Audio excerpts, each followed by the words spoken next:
Bueno, ya tenemos dos partes elaboradas de este primer trabajo de escorzo, de dibujo en escorzo. Ahora voy a elaborar las sombras y vamos a hacer un recorrido, más que una perfección de elaboración de sombras, vamos a hacer un recorrido por los lápices y por cómo plantear las sombras. Ver qué lápices uso, por lo menos que a mí me vienen bien, ver algo de cómo plantear las sombras y después, nada, obviamente esto lleva a la calidad después que cada uno quiere darle a ese cierre de trabajo. Arrancamos. Voy a arrancar con un inconveniente que tuve en el trabajo, en el inicio del trabajo, que se me manchó, pero vamos a ver si lo integramos dentro de lo que son las sombras para no tener que arrancar otro dibujo nuevo. Vamos a plantear lo siguiente.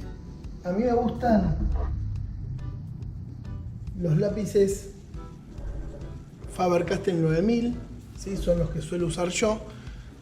Es un lápiz que a mí me gusta mucho porque tiene una punta bastante firme, te permite sacar una punta más larga. Yo le saco puntas con un sacapuntas de estos que son un poquito más profesionales, donde me permite afilar más la punta.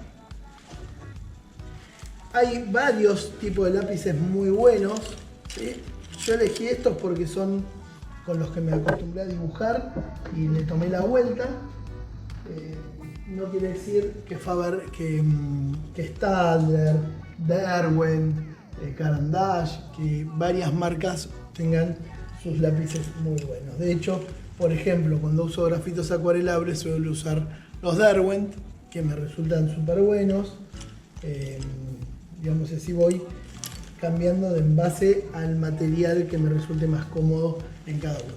En este caso, a mí me resulta Faber. Hay una escala de lápices que es interesante saber que los lápices tienen una escala que van del HB al 8 o 9, dependiendo de la marca, ¿sí? Por lo general, esas escalas de H y de B son lápices que van a ser grasos, ¿sí? Mientras más B tenga, más graso va a ser el lápiz.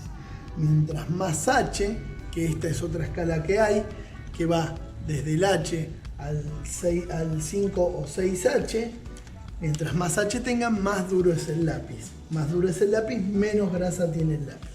A mí lo que me interesa en el lápiz es saber cómo empezar a ensuciar o a trabajar el trabajo, para después ir trabajando más las sombras. Yo un trabajo, de hecho este planteo que yo hice es un planteo que está hecho en HB, ¿sí? Lo hice en HB porque quería que se vea bien en la cámara que están viendo ustedes, en el video que están viendo ustedes. Si lo haría para mí, trabajaría con un 2H, que es el lápiz duro que más me rinde o que mejor me rinde a mí desde lo visual mío, ¿sí? Hay algunos que pueden trabajar con un 4H o un 5H. A mí en lo visual y en mi forma de trabajar suelo trabajar con un 2H o 3H como mucho. En un dibujo de boceto rápido, como la idea es plantear algo sencillo, rápido y directo, muchas veces no suelo usar un lápiz de esos duros, sino que suelo usar un lápiz un poquito más blando. Quiere decir que tal vez para un sketch me voy a un 2B o a un hasta 3B, ¿sí? Como mucho. Siempre suelo igual usar el HB o el B, nada más porque es un lápiz que es accesible, que se encuentra en todos lados y que por lo general es parejo.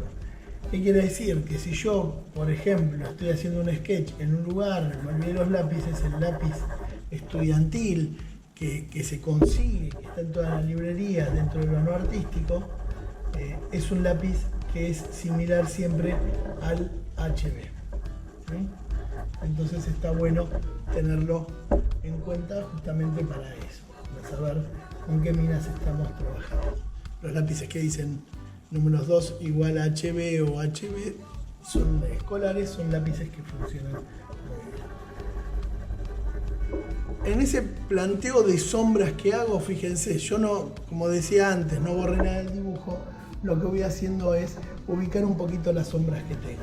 Si yo planteo las sombras con un lápiz duro, me es mejor. ¿Por qué? Porque para el principio, cuando empiezo a sombrear, parecen sombras muy duras, muy oscuras también, pero porque estoy trabajando en un papel blanco. Esas sombras, a medida que las voy elaborando, se van a ir oscureciendo bastante más, ¿sí? Lo que hago en el primer planteo de sombras es, con el lápiz duro, planteo la ubicación de las sombras que me interesan, ¿sí? Las sombras más marcadas que tiene todo el dibujo, que me van a orientar bien. Para ver, esas sombras planteadas son sombras que tal vez se asocian a la proyección, ¿sí? O a oscuridades que tiene la misma figura, como es el caso de esta figura que estoy trabajando, el pelo, ¿no? ¿Qué hago? Dibujo las formas, ¿sí? Y voy sombreando.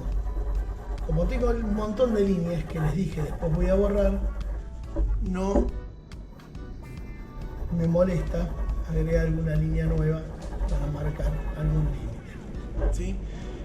Una forma interesante de sombrear como truco cuando estamos con una figura, si yo miro entrecerrando los ojos o achicando los ojos, pierdo definición del trabajo y eso me ayuda a definir más el contraste de luz y de sombra. Digamos que si yo miro con los ojos entrecerrados, ¿sí?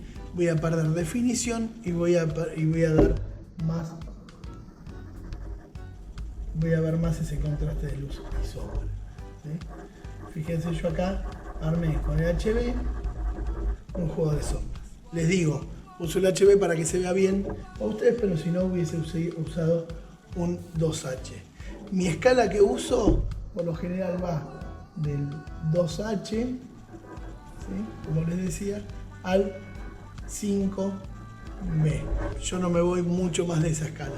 Y por lo general me quedo más que en el 5B, en el 4B. Lo que va a pasar es, fíjense, el HB, yo trabajo, ¿sí? Mientras superpongo, sin presionar, sino por superposición, voy a llegar a un oscuro y a un claro, un degradé en claros que va en esa escala. Si yo me voy a un 2B, fíjense, jugando con los mismos, fíjense que la base del oscuro es mucho más oscura que el primero. Digamos que tal vez, o más o menos, el HB estaría dentro de una escala de los claros del 2B. Lo mismo que si me voy a un 4B me va a pasar, ¿no? Digamos, a medida que me voy cambiando de escala, me va a suceder ese jueguito de diferencia. Nosotros acá vamos a trabajar primero con el HB, como les mostré, hice el primer planteo. Ahora me voy a ir al 2B y después voy a terminar en un 4B, ¿sí? Para que vean un poquito este pasaje que a mí me resulta. Ya planteé las sombras en HB, ahora me voy a ir a oscurecer con el 2B. Fíjense cómo va exagerando. Yo nunca las sombras las voy a trabajar desde la presión, lo mismo que este gemita no se lo hice de la presión, sino que la presión va a ser suave, ¿sí? Como para poder trabajar bien lo que es las sombras y esos pasajes de las sombras, ¿sí? Fíjense que voy a ir superponiendo hasta oscurecer. Si yo me voy a marcar el trazo desde algo más fuerte o lineal, me voy a una carga expresiva que yo en un principio no la querría tener en este para mostrarles lo que es el pasaje, pero vamos a terminarlo tal vez en un juego de esos. Fíjense. Fíjense que el trabajo de sombras es un trabajo que es muy detallado y de mucha paciencia.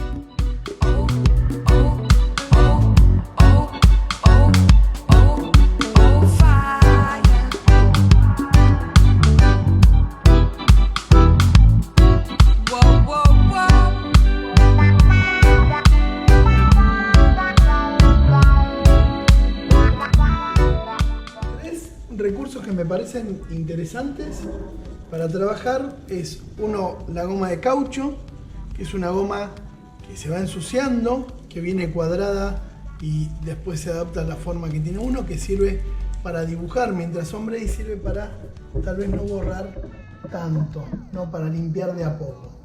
La goma blanca, ¿sí?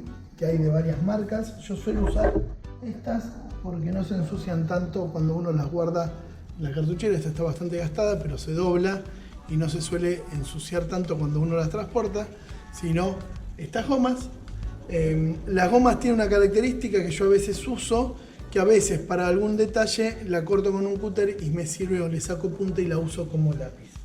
Y la otra es el efumino, que yo no lo suelo usar tanto, pero que funciona muy bien. El efumino es un material que es muy bueno para perder el trazo. Digamos que si yo quiero sombrear este degradé que yo les mostré, que hice acá con el dedo, lo puedo hacer con el efumino y queda mucho más prolijo y sin haber trabajado con grasa, ¿sí? ¿Por qué digo haber trabajado con grasa? Porque el efumino es un papel prensado, ¿sí? Que no transmite nada más que arrastre de esa superficie o de eso que puse en esa superficie. Si yo eso lo armo con el dedo, los dedos tienen cierta grasitud que se transmite al papel. Entonces está bueno si uno esfumar más con un efumino que con el dedo por el tema de la grasitud. Ahora, si uno trabaja lo expresivo, el dedo puede funcionar muy bien. Otro recurso importante es que al momento de ir terminando el trabajo, uno puede usar este tipo de servilletas o de papel para ir apoyando, si uno se apoya mucho en el trabajo, para ir apoyándose sin manchar o sin ensuciar la hoja, ¿sí? Entonces, si yo veo que estoy ensuciando mucho porque me apoyo mucho en el dibujo, al apoyarme sobre una servilleta, no voy a arrastrar eso que fui dibujando, ¿sí? Por ese mismo detalle, también conviene empezar a trabajar con lápices más duros que más. Otro recurso que está bueno es el tema del accesorio para lápices, ¿sí? Para agarrar lápices. Fíjense que este lápiz me va quedando chiquito y a medida que me queda chico, con estos extensores de lápices hace que sea firme y que pueda seguir trabajando de lejos. Siempre trato de usar el lápiz no agarrado en la punta porque la presión y la regulación es muy rígida, sino que siempre trato de alejarme. Por eso me parece que es un recurso que está muy bueno. Yo voy a trabajar sin la servilleta para mostrar un poquito o que se vaya viendo el dibujo, ¿sí? Fíjense, yo pasé por el HB, por el 2B y ahora estoy por el 4B. Y fíjense cómo sigue o se sigue oscureciendo, ¿sí? Otra cosa que me preguntan o que suelen preguntarme en los talleres cuando hacen dibujo es el tema de las tramas, ¿sí? Las tramas, yo lo que digo es que trato de no hacer esto, de no hacer un tatetí, digamos, de no trabajar con una trama que se cruce de por sí. Para llegar a esa trama, primero yo trabajaría con un lápiz que va hacia un lado, después va girando, después va girando, después va girando, hasta llegar a ese, pero porque antes pasó por todo el otro recorrido, ¿sí? Por un lado eso. Y por otro lado, muchas veces, si eso trabajo líneas rectas, a mí me gusta el trabajo con rectas. Si yo trabajo con curvas, trato de seguir el volumen, ¿sí? Muchas veces en los pelos que tienen una dirección se trabaja o se suele trabajar el volumen, como lo estoy trabajando ahora, ¿no? Entonces muchas veces superpongo, muchas veces trabajo por trama y muchas veces sigo las direcciones, ¿sí? Fíjense cómo se va oscureciendo, ¿sí? Sigo oscureciendo, todavía no borré nada, ¿sí? Sino que sigo agregando. Una veces dice, o otra cosa que suele pasarme, es que dicen, pero a veces con el HB no llego a tantos matices y si directamente uso un 4B, puedo trabajar mucho más, porque yo el 4B lo puedo trabajar mucho más suavecito también. Pero no queda la misma calidad. Siempre está bueno para mí ir trabajando con esa superposición, empezar con un lápiz más duro y ir reforzando con uno más blando. ¿Por qué? Porque le da más calidad y le da más transparencia al dibujo, ¿sí? Ahora, mientras uno va más o lleve más su trabajo a una realidad más similar a la realidad, digamos, a un hiperrealismo o a un trabajo más de detalle, de perfección, está bueno hacer un pasaje más amplio por estos lápices. Digamos, en vez de pasar yo, como pasé yo, perdón, de cada 2B, pasar con un contraste cada vez más seguido, ¿sí? ¿Qué quiere decir? Que en vez de pasar de un HB a un 2B a un 4B, tal vez pasar de un 2B a un 3B a un 4B. Fíjense que borro sobre el final, ¿sí? Eso me ayuda tanto a dibujar algún detalle como a limpiar impurezas.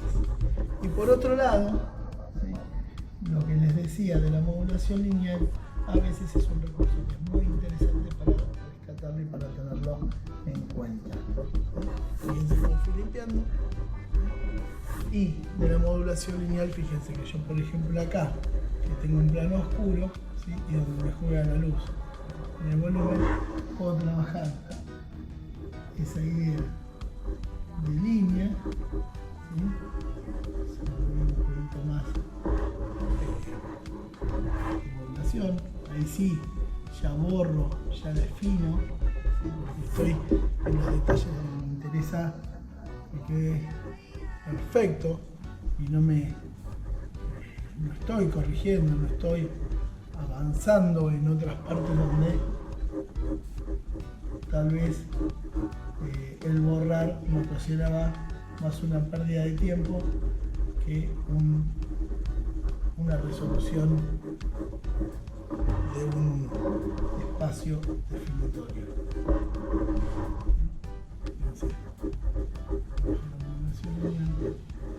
La modulación lineal por lo general habla de que la línea más gruesa y más intensa es oscuridad y la línea más finita y pérdida es luz, ¿sí? Donde puedo jugar con una línea que pueda salir de un plano oscuro como esta, que se transforma en plano, que se haga más gruesa, más intensa, que se pierda, ¿sí?, que pueda ponerse con otro plano, que puedan hacer con una intensidad y un ancho, que se haga más finita, desaparezca, vuelva a aparecer y vuelva a definir